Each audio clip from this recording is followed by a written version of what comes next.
পাক বিরোধী প্রচারে যাওয়া প্রতিনিধিদের সঙ্গে বৈঠক। প্রধানমন্ত্রীর সঙ্গে প্রতিনিধিদের বৈঠক কার্যত নিষ্ফলা। বৈঠক শেষে ঘনিষ্ঠ মহলে মত প্রকাশ অভিষেকের। প্রতিনিধিদের কোনো অভিজ্ঞতা জানতে চাওয়া হয়নি, এমনকি বিদেশ নীতি নিয়েও কোনো আলোচনাই হয়নি। হালকা চালে আড্ডার আবহ ছিল নৈশভোজে। নৈশভোজ থেকে আশাহত অভিষেক, খবর সূত্রের।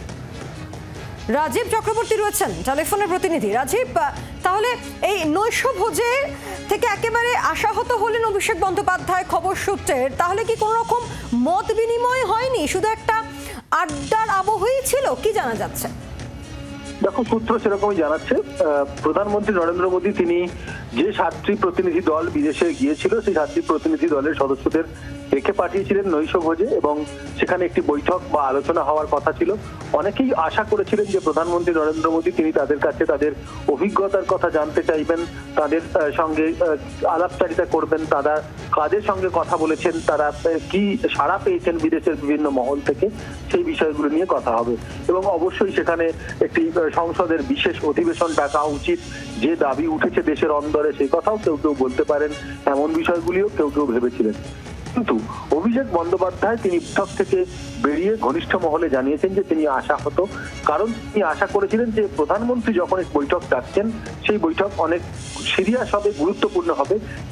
আখেরে সেই বৈঠক ছিল হালকা চালের শুধুমাত্র করমর্দনের বৈঠক, শুধুমাত্র চা খাওয়ার বৈঠক, এবং সেখানে একেবারেই হাসি ঠাট্টা মজার বৈঠক।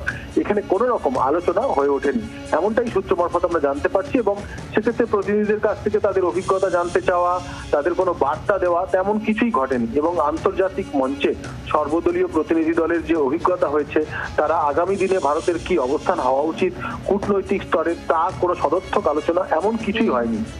অভিষেক বন্দ্যোপাধ্যায় তিনি বৈঠক থেকে বেরিয়ে, নৈশভোজ থেকে বেরিয়ে তিনি কলকাতায় ফিরছেন, এবং ঘনিষ্ঠ মহলে জানিয়েছেন যে তিনি আশাহত। তিনি অনেক আশা করেছিলেন দেশের প্রধানমন্ত্রী এই প্রতিনিধিদের যারা বিশ্বের বিভিন্ন প্রান্ত ঘুরে এসেছে তাদের সঙ্গে দেখা করছেন, তাদের সঙ্গে কথা বলবেন, কিন্তু প্রধানমন্ত্রী তা করেননি, এমনটাই সূত্র মারফত জানা যাচ্ছে। ধন্যবাদ।